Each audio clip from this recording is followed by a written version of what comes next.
Gonna do a little quick update here. Was down here working on the machine for a little bit today. Pulled some shims out of here. I knew I had to take it apart anyway because neither of these would take grease. They were just full of dirt, where it hadn't been greased in a long time. But I got that tight again. There's actually still one shim in there, which is actually pretty amazing considering this blade's like almost 60 years old, and that takes grease, and all this stuff rotates good now, both sides. It's fairly easy. I've got it backed all the way off, so it's on both sides, so it pushes evenly. But I got my fuel line swapped out. The ones on my other machine were in a lot better shape than the ones that were on this machine. It didn't have a hold down on either one of these. So that's the other one. I actually had to loosen the two studs up right there and put the bracket there. I had to bend this out of the way a little bit. Somebody had messed with that, I guess, when they put a turbo on or something at one time. But yeah, I got it running and everything. Everything runs fine, runs, you know, the same. Had to put a new cotter pin here. I had put a little,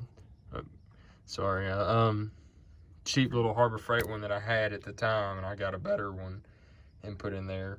I greased the fan hub and all that stuff up. I was getting ready to put the hood on it, but I figured I'd make a video while it was easily visible. But I'm working on the fuel now, the fuel lines. It's already getting kind of dark. I got of course you can see the water sitting there, so they had a plug in that, and it wasn't,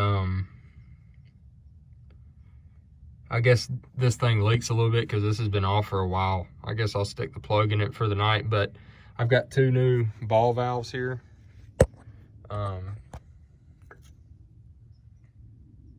It's good stuff. It's Parker, 1/2 inch. I'm running 1/2 inch fuel hose up to the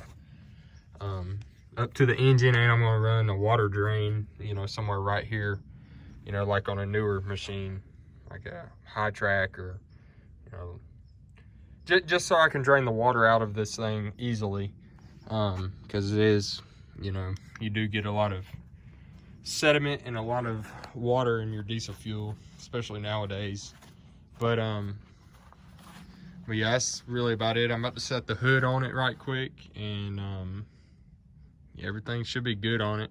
I'll come down here and finish up I'll show you the fuel line. I'll come down here and finish this up tomorrow, and then everything will be good to go on it.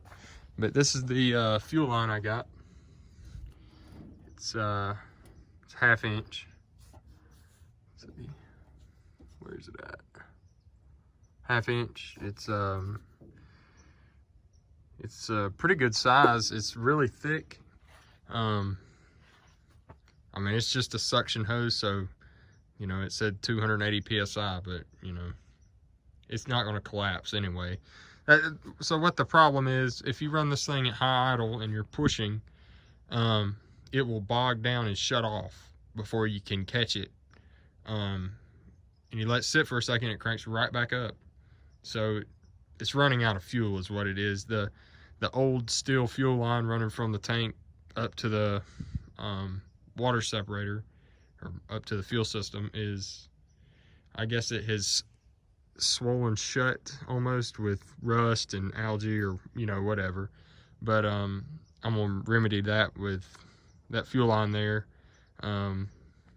It's not worth me bending fuel line anymore. I mean, that's the inexpensive quick fix on that, is putting flexible hose in there or having a hydraulic hose made. But, you know, obviously that's cheaper because I'm not buying crimped ends and everything. But anyways, I'll have another update on it when I get it all back together.